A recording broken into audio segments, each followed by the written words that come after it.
George, you've always performed well in our factory, but this year the factory's profits aren't good. As a senior employee, I'm sure you can understand, right? Hearing these familiar words, I couldn't help but feel dazed. Just a moment ago, I was lying alone in pain on a hospital bed, waiting sorrowfully for death. Yet now, I've returned to 30 years ago. Looking at the workshop supervisor's fake smile before me, a wave of bitterness surged in my heart, followed by wild joy.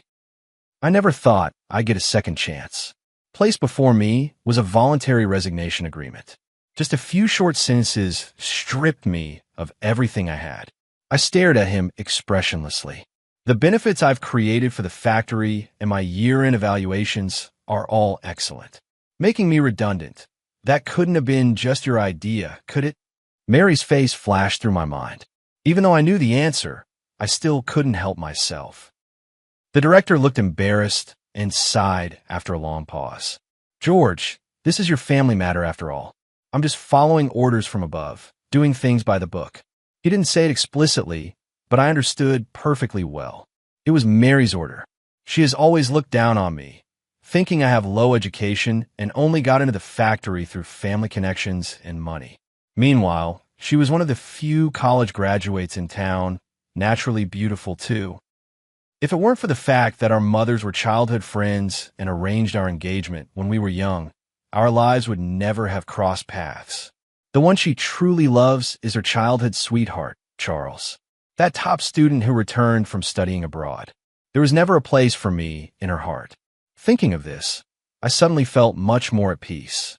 Meeting the director's slightly nervous gaze, I smiled faintly. Sure, director, I'm willing to sign. The director was visibly stunned, seemingly not expecting me to accept so readily. After hesitating for a moment, he sighed. George, why don't you have another good talk with your partner? After all, your work skills are quite strong. It's such a pity to just lose your job like this. I smiled and shook my head, looking out the window. No need. The world is so big. I want to see it. The director looked even more confused, as if he couldn't understand it all. The factories outside may be good, but ours isn't bad either. Things will get better eventually. My smile grew even wider. You can't discuss ice with a summer insect. His understanding is still confined to the limited scope of this small town. Little did they know, compared to the national situation, the current layoffs were just the tip of the iceberg. Before long, this wave of layoffs would sweep across the entire country. By then, it would already be too late to start thinking about making a living. Without hesitation, I gathered my personal belongings and the layoff notice, then left the dormitory. Before leaving, I saw the layoff list posted on the bulletin board. My name was clearly among them. Mary, oh Mary, are you really in such a hurry? In my previous life, I begged many people and used many tricks just to stay in the factory, because I didn't want to lose the job I relied on for survival. Even more, I didn't want to lose my status as a permanent employee, lest Mary would look down on me even more. This respectable job was the capital that allowed me to hold my head up in front of Charles. Mary had a great figure, was strikingly beautiful, came from a good family, and was a top student. She was, so to speak, the dream girl of many men in town. That's why I was never willing to let her go to someone else. During the mass layoffs in my previous life, I managed to stay at the factory by outperforming Charles, thanks to my good conduct and hard work. I successfully kept my position at the factory. It was around that time when Mary's attitude toward me became unusually cold. Even later, when the two of us got married under the urging of Mary's mother, she never came home to spend the night, preferring to stay in the factory's 8-person dormitory rather than share a room with me. Sadly, even after many years of marriage in my past life, we never had any intimate relations. Even meeting her required waiting for factory meetings, where we could only exchange fleeting glances. But I never expected that this life began to change when she went on a 2-year business trip out of town and returned with a 2-year-old boy, claiming he was an adopted orphan. Since we had no children of our own, I didn't resist much against accepting this child. I treated the boy as my own flesh and blood, pouring all my heart and soul into him. Whatever he wanted, I would grit my teeth and provide for him. but he never seemed willing to get close to me. What I looked forward to most every day was going to see Mary after school. I always thought it was normal for a child to prefer their mother, but I never imagined I would only learn the truth at the end of my life. For the past 30 years, my so-called wife had already been pregnant with another man's child. All these years, whenever she took leave for business trips, she was actually spending time with Charles. Especially after Charles lost his job, he unexpectedly rode the wave of the reform and opening up era. And Mary, to ensure he could focus without distractions, naturally took on the role of a house husband. I just never expected that she would entrust the child to me. While I worked tirelessly from dawn to dusk, taking care of their child, they traveled together across the mountains and rivers of the entire country. Nearly every famous scenic spot bore traces of their footsteps. Yet my life remained confined to the monotonous route between the factory and home. Even in her later years, it was always me taking care of Mary's mother.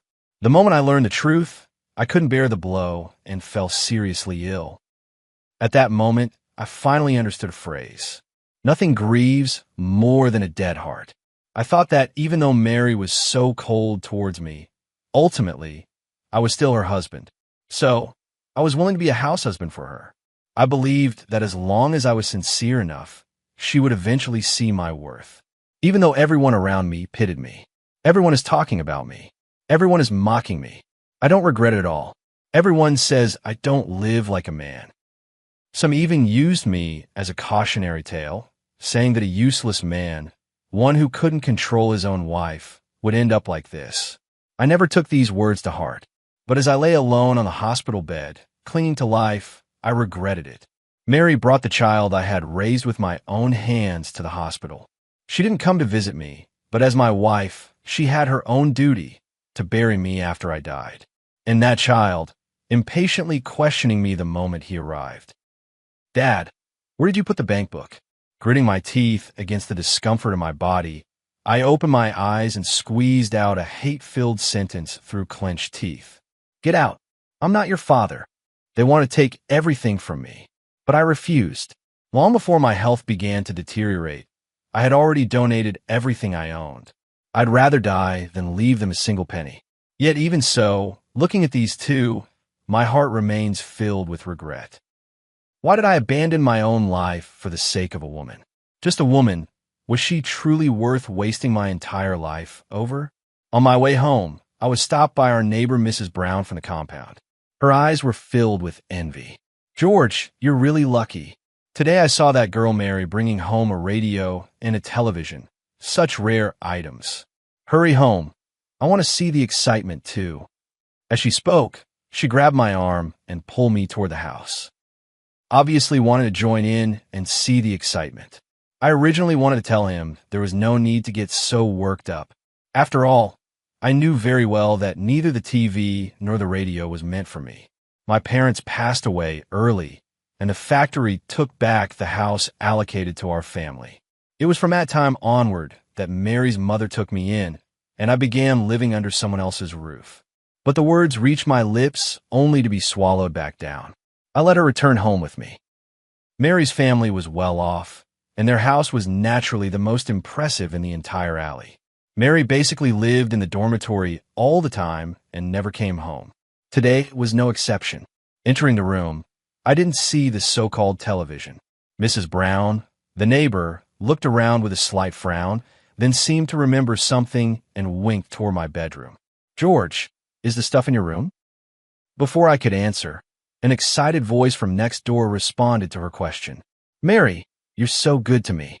With this TV, I can teach you English now." Hearing this commotion, Mrs. Brown's eyes instantly widened. Fuming with anger, she grabbed me and kicked open the gate to the neighboring yard. This is also the first time I've seen Mary since my rebirth. She was holding a handkerchief, gently wiping the sweat from Charles's forehead with a tender expression.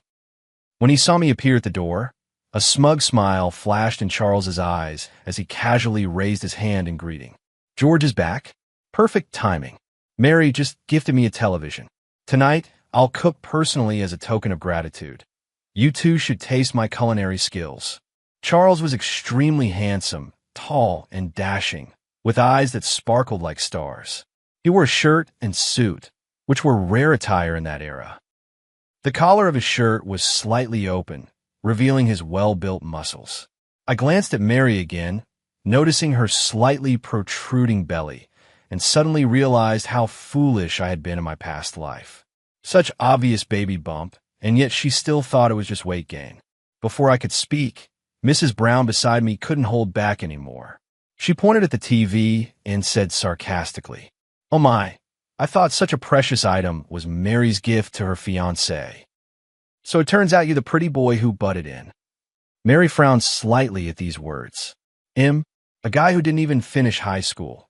Can he even understand TV? Charles is preparing for grad school now. Plus, he's tutoring me in English. Naturally, he needs this TV more. Charles looked down and met her gaze, his affection completely undisguised.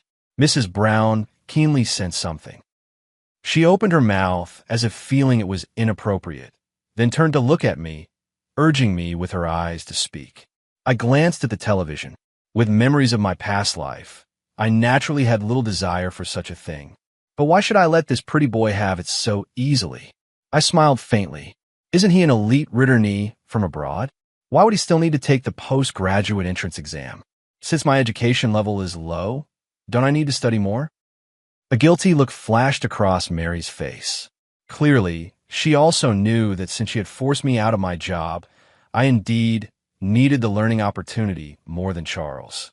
But she was evasive. Why the rush? You can buy it yourself next month when you get paid. What about the TV ticket? I snapped back without hesitation.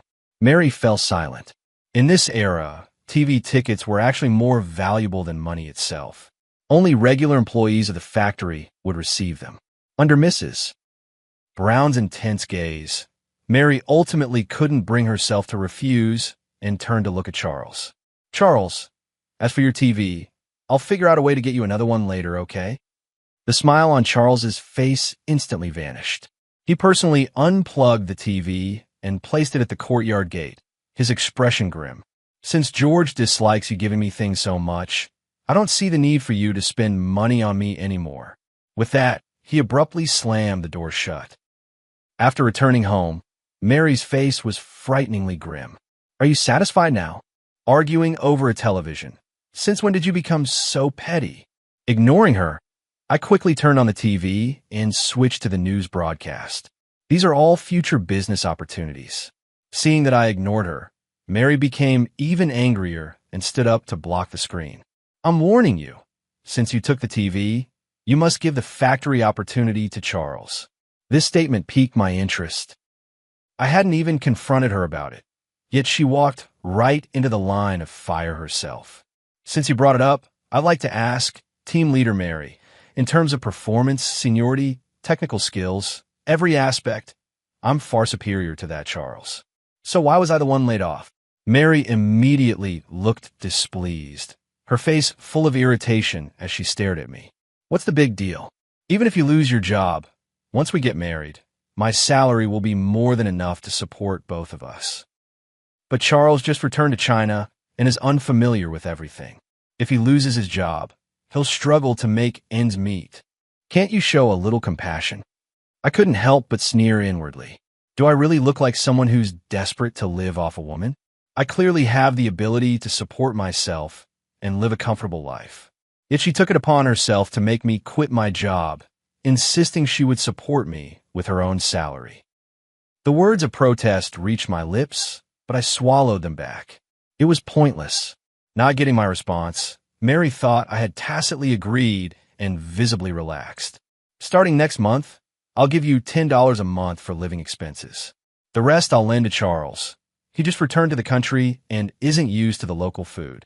I laughed inwardly with irony, but my face betrayed nothing. It'll just be a few months. Once he adjusts, it'll be fine. I still didn't argue back. No point in saying more. She called a loan, but she probably never intended for him to pay it back. Not to mention, she'd have to bear his child, go through postpartum confinement, and raise the kid. The money will only keep piling up. However, this is a case of Zhou Yu beating Huang Gai, one willing to hit, the other willing to take it, and has nothing to do with me. Do as you please. I made my stance clear. Mary rarely gave me a gentle smile. It's great that you're willing to understand. Charles and I grew up in the same neighborhood. I can't just stand by and watch him struggle without helping, right? Without even looking up from the TV, I said, "You care so much about him. If he wanted to have a child, would you be willing to help with that too?" Mary seemed to have been struck on a sore spot, suddenly raising her voice. "What nonsense are you talking? If you ever say such things again, don't blame me for turning against you." That conversation ended in discord. I didn't pay too much attention to it, as the most urgent matter now that I've lost my job is to quickly figure out how to make money. Hearing that I was laid off, the neighbors around me also came to offer comfort. "It's all right. Mary is capable. She can support the family all by herself." Mary kept her word, and the next day, she tossed me $10. Then he openly moved into Charles's house. Across the not-so-high courtyard wall, Charles's gentle voice clearly reached my yard. "Mary, I've cut some fruit. Come and try it." "Mary, do you have any clothes to wash? Let me help you with them." "Mary, I don't really feel like going to the factory tomorrow. How about you take a day off too, and we can go out somewhere?" Mary's sweet voice mingled among the others. I turned a deaf ear, focusing intently on my own tasks. One day, I will leave this place for good. While packing clothes, I discovered 2 brand new dresses buried at the bottom of the wardrobe. At that moment, ripples stirred in my otherwise calm heart. They were what I bought from Mary by scrimping and saving when I first started working. Yet she never wore them even once. Not a single crease could be found on those dresses. She didn't even touch it. What a waste. Might as well sell it. Just as I was thinking this, an idea flashed through my mind.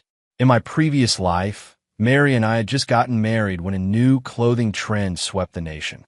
The collared, belted shirts were in such high demand that they quickly sold out. I could have easily stocked up on them first and sold them to market to seize the market share ahead of others. No sooner said than done, I dug out my piggy bank. The $500 inside was all my savings. I went straight south and bought a large quantity of clothes. Just as I brought the goods back, Mary actually came home for once. "Where have you been these days?" I ignored her and continued tidying up by myself. She walked into the kitchen and frowned even deeper upon seeing the dust-covered space. "Why haven't you even cooked?" How ridiculous! Someone who hadn't come home for half a month dared to ask such a question. Seeing that I paid her no attention, she grew even angrier, storming over and snatching the clothes from my hands. "Can't you even cook a simple meal while staying at home?" I glanced at her with a cold smile. "If you want to eat or throw a tantrum, go next door. I don't have time to indulge you." Mary's expression changed. She opened her mouth, but then changed the subject after a long pause. "Aren't you supposed to be studying? What are you messing with these clothes for?" Her tone carried obvious disdain. Clearly, as a top student, she looked down on such things. Little did she know, the college entrance exam was just my excuse to get the TV back. I had realized in my past life that I was never cut out for studying. Self-awareness is a virtue. As she continued to chatter on, I impatiently set down the clothes in my hands. "You'd be better off checking next door." I heard clattering noises this afternoon. No idea what they were up to. Even though there wasn't a sound from next door now, Mary immediately jumped up and rushed out. I thought I could finally have some peace, but unexpectedly, she turned around and ran back. This surprised me even more. Normally, she would be happy not to come home all year, so why was she running back and forth today? The next second, she spoke, clearing up my confusion. "My mom called today and heard you got laid off. She wants us to get married as soon as possible." I was planning to tell Mary's mother about calling off the engagement in a few days. I didn't expect her to already be getting impatient. I stayed silent, quietly waiting for her next condition. Sure enough, after hesitating for a while, she spoke softly. "Can you tell Mom to postpone the wedding until next year? I really don't have time for it right now." I sneered inwardly. With her playing both sides, it's no wonder she's busy. But I couldn't be bothered to expose her, so I just nodded. "All right, I'll go talk to Mrs. White tomorrow and make it clear." Hearing my response, Mary immediately let out a sigh of relief, and her expression visibly relaxed. She even left humming a little tune, her steps unusually light and cheerful. Shortly after, I heard the sound of the neighbor's gate opening and closing. I took a deep breath, a cold smile curling at the corners of my lips. Of course, I would go to see Mrs. White. But not to delay the wedding, but to get rid of you completely, Mary. The next day, I got out of bed as soon as the first light of dawn appeared on the horizon. The stalls in the labor market haven't been reorganized yet, and if I leave too late, I won't make it in time. After a quick bite to eat, I slung my bundle over my shoulder. Inside, besides the wholesale goods, were the dresses I had given to Mary. Before going out, I took with me the few silver dollars Mrs. White had given me during our wedding. Just as I was about to leave, Mary happened to return from outside. Surprisingly, she was actually carrying breakfast in her hands. Seeing me with a bundle on my back, she slightly furrowed her brows. "So early, where are you going?" I was equally curious about this question, since she usually has breakfast with Charles. But I couldn't be bothered to be curious, so after replying that I had something to do, I was about to leave. Yet she suddenly ran over and grabbed my arm. What could possibly be so urgent this early? "Eat first. This was specially made by Charles." I smiled mockingly. Whether he made it specially or not, what does it have to do with me? Seeing my attitude, Mary surprisingly didn't lose her temper, but instead sighed. "I've thought it over carefully, and it's not a good idea for you to go see my mom alone. After dinner, we'll go together." Without hesitation, I retorted, "Are you afraid I might back out at the last minute?" Mary's pupils contracted, unable to meet my gaze as she murmured in defense. "No, I was just worried you might not find a place. I'll take you there.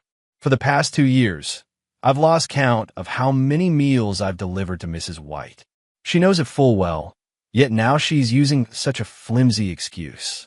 Clearly, Charles must have said something to her again last night, which is why she's worried I might change my mind." As the sky grew brighter, my anxiety mounted.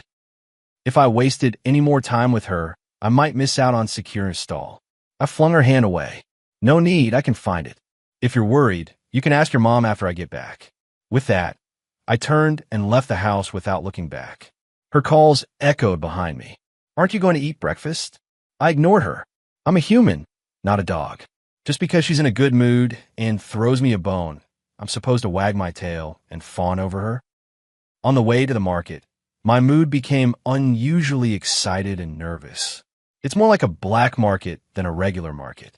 After all, setting up stalls here isn't allowed. Fortunately, everything went smoothly. Although my clothes were expensive, they were quite popular.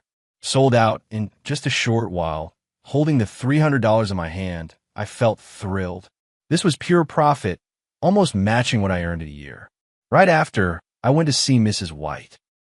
Standing outside the door, I felt a bit nervous. After all, Mrs. White has been very kind to me and values loyalty deeply. She was the one who arranged this marriage and has repeatedly expressed her hope that Mary and I would live happily together. She treated me almost as if I were her own son. It's just a pity that this time, I no longer wish to be her son-in-law. Entering the room, Mrs. White's face lit up with a gentle smile when she saw it was me.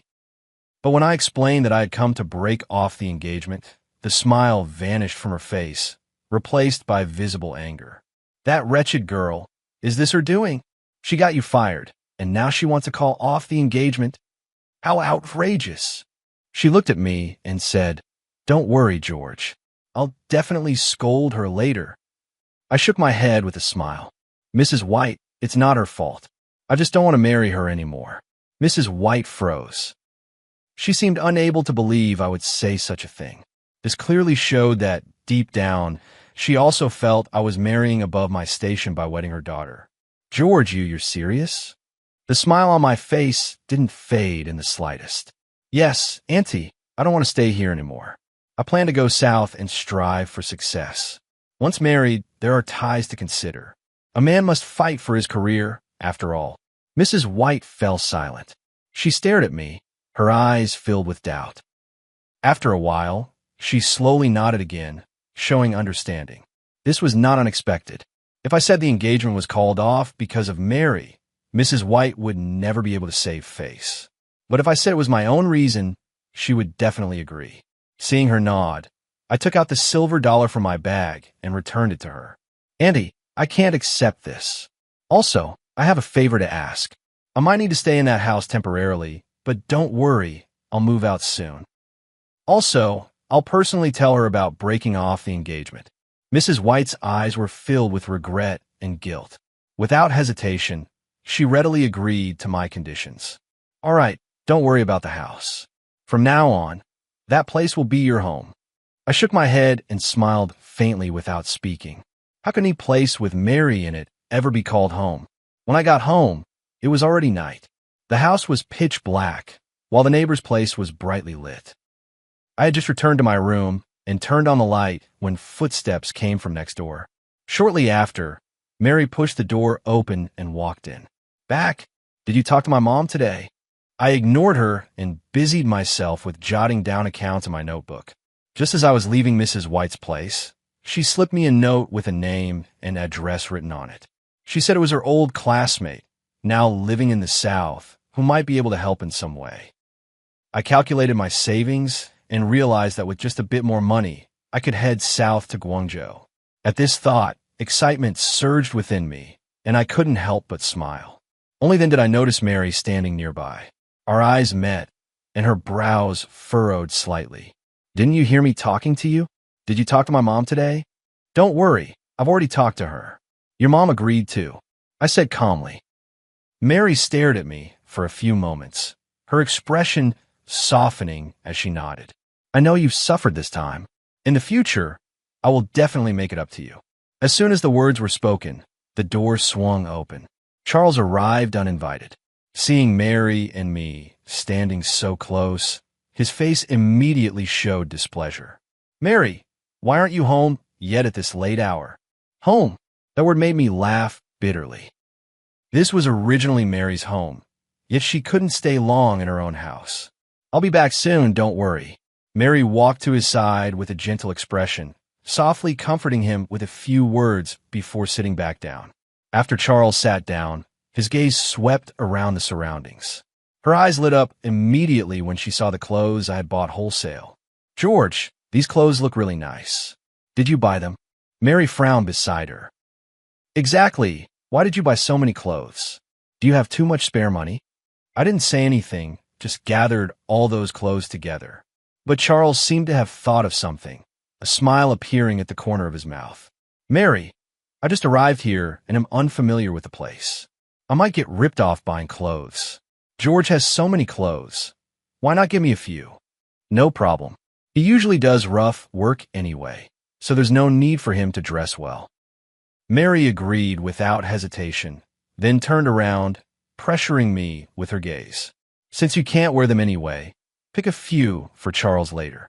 I frowned slightly, filled with irritation. I didn't want to deal with them in the first place, but they just had to push me around. In that case, I couldn't be bothered to be polite with them either, so I pointed straight at the door. Take your little pretty boy and get out. Mary froze in shock. It was the first time I had ever spoken to her in such a tone. She sat there, staring at me blankly, her eyes gradually turning red, as if trying to discern whether I was possessed by a ghost. In the end, it was Charles who broke the silence first. He wore an expression of grievance. Since George doesn't welcome me, I'll head back first. With that, he stood up and deliberately slowed his pace as he walked toward the door. But Mary didn't try to stop him. Instead, she stared straight at me as if she hadn't heard him at all. Only when he reached the door did Charles finally lose his composure, turning back to look at Mary. Mary finally snapped out of it, but still didn't look at him, casually saying, "You should go back first." Charles's expression immediately darkened, as if he wanted to say something more, but in the end, he turned and left. Only Mary and I remained in the room. The atmosphere became unusually tense. Neither of us spoke. After a long while, Mary couldn't hold back anymore and took a deep breath. I really don't understand why you're always targeting Charles. He lost his parents early and struggled to study abroad alone. It hasn't been easy for him. After being neighbors for several years, can't you help each other out? I gave a cold laugh. So what? Did I kill his parents? Why should I always give in to him? Mary's expression turned even uglier. She stared at me intently, her tone turning icy. George, are you even a man? Can't you be more generous? I smiled and retorted. My fiancé stays at his house every night. And you think I'm not generous enough? Mary instantly flew into a rage, abruptly standing up, her voice shrill. Don't talk nonsense. There's nothing between us. We're completely innocent. I replied casually. I didn't want to bother, nor did I care to. How ridiculous to claim innocence when you already have a child together. But I couldn't care less. It was just a case of protesting too much. The conversation ended on a sour note. Mary stormed out, slamming the door behind her. At least after she left, I had some peace and quiet. Early the next morning, just as I was about to leave, I unexpectedly heard Mary's steady breathing from next door. This surprised me a little, but I didn't pay too much attention and simply left. For the next month, I left early and returned late every day. Life was peaceful yet busy. The only slightly unusual thing was that Mary started coming home frequently. Sometimes, she would even bring back box meals. And my attitude remained unchanged as always. I never paid any attention. Every time this happened, a complicated expression would appear on her face before she silently left. I thought she would go to accompany Charles, but in reality, several times when I pushed open the door, she was sitting in the living room lost in thought. However, I didn't pay her any attention either, busying myself with my own affairs. Charles sometimes deliberately made loud noises next door. Although Mary would still rush over in a hurry, she returned quickly. This eerie state persisted for 2 more months. I was taking an afternoon nap in my room when suddenly the door was flung open violently, hitting the wall with a dull thud.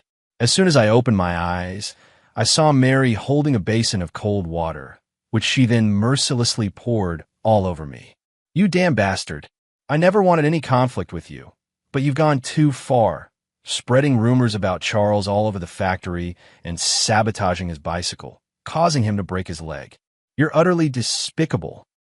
The intense cold shock left my mind blank, with only her frantic screams ringing in my ears. I forced myself to gather my strength and pushed her away abruptly. Are you out of your mind? I haven't even been to the factory these days, let alone Charles's yard. What evidence do you have to prove that I did what you're accusing me of? Mary's face was filled with resentment, her voice sharp and vicious. Still denying it. Aunt Green at the alley entrance saw you tampering with Charles's bicycle yesterday. My frown deepened. Last night on my way home, I did run into Charles at the alley entrance. He pushed his bike and said his chain had come off, asking if I knew how to fix it. I completely ignored him and walked away on my own. Who would have thought this could be blamed on me? I stared into her eyes, my gaze icy. I stand straight without fear of a crooked shadow. Don't even think about slandering me. With that, I shoved her aside, rushed out of the courtyard, and kicked open Charles's door. Mary, who was right behind me, was startled and hurried over to stop me. Ignoring her, I charged straight to Charles's window. He was curled up on the bed, clutching his legs and moaning in pain. When he saw me, his expression turned panicked, and he screamed in terror. Who let you in? Stay away. I sneered and stepped forward, raising my hand to deliver a hard slap across his face. Shameless bastard. Since you're asking for a beating, don't blame me for being ruthless. Mary, who had just entered, screamed at the sight and immediately pushed me away. Are you insane, George? How dare you hurt someone? Watching her furious expression, I couldn't help but sneer. First of all, I need to clarify that what I hit wasn't a human being. Besides, he started it first. He totally deserved that beating. Mary, open your eyes wide. These 2 slaps, just now, were the ones I actually delivered. Mary had never seen such a ferocious side of me before. She froze on the spot, utterly speechless. In my previous life, I indeed endured everything, yet suffered endless grievances from her. In this life, how could I possibly wrong myself again? Charles covered his swollen face, hiding at the foot of the bed, not daring to make a sound. Mary could only hold him with a heartbroken expression, comforting him softly. I'm sorry I'm late. She turned her head and yelled at me. Apologize to Charles right now. I smirk coldly. Apologize? Apologize my ass. If he hadn't brought it upon himself, he wouldn't have gotten beaten. After this incident, Mary directly moved into Charles's house with her luggage. From that day on, she didn't say a single word to me, as if in her eyes, this method was punishing me. Too bad she didn't know I was actually quite enjoying this kind of life. But I ignored them, which made Charles unhappy, and he approached me again. He held a cup of coffee, leaning casually against the doorway. When he looked at me, his eyes were filled with indescribable smugness. This is imported Kopi Luwak, specially given to me by Mary as compensation. TSK. I bet some people haven't even smelled it before, right? He took a small sip, his face showing a look of intoxication. You probably don't know yet, but she's carrying my child. George, now both her body and heart belong to me. What makes you think you can compete with me? His face was twisted with malice and spite. Not a trace of his previous elegant demeanor remained. At this moment, I suddenly realized, whether in my past life or this one, I was never the one unworthy of Mary. Rather, it's that kind of woman without any sense of morality who deserves such a low-class scum. I looked at him calmly. I won't compete with you. Congratulations on getting a useless woman. My goal is a broader world. In the past, I would always feel inferior when facing the two of them.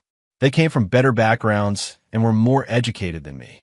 So when facing Mary, I always feel the need to prove myself, both inferior and arrogant. Yet from the very beginning, this was just their twisted game, rotten to the core. But I insisted on joining in, only to end up as the victim. There are clearly more meaningful things in life waiting for me to do. At the very least, making money is good enough. Meaningless? Money is all that matters. Seeing me so calm, Charles was also stunned, staring wide-eyed in confusion. What do you mean? I had no intention of explaining, and simply smiled as I returned to my room. The next day, I bought a train ticket heading south, with the departure date set for 2 days later. Holding the ticket in my hand, I felt an overwhelming sense of anticipation. I packed my belongings, selling or giving away whatever I couldn't take with me. Finally, the room showed no trace of human habitation beyond the furniture. The moment I boarded the train, I felt an unprecedented sense of relief and freedom.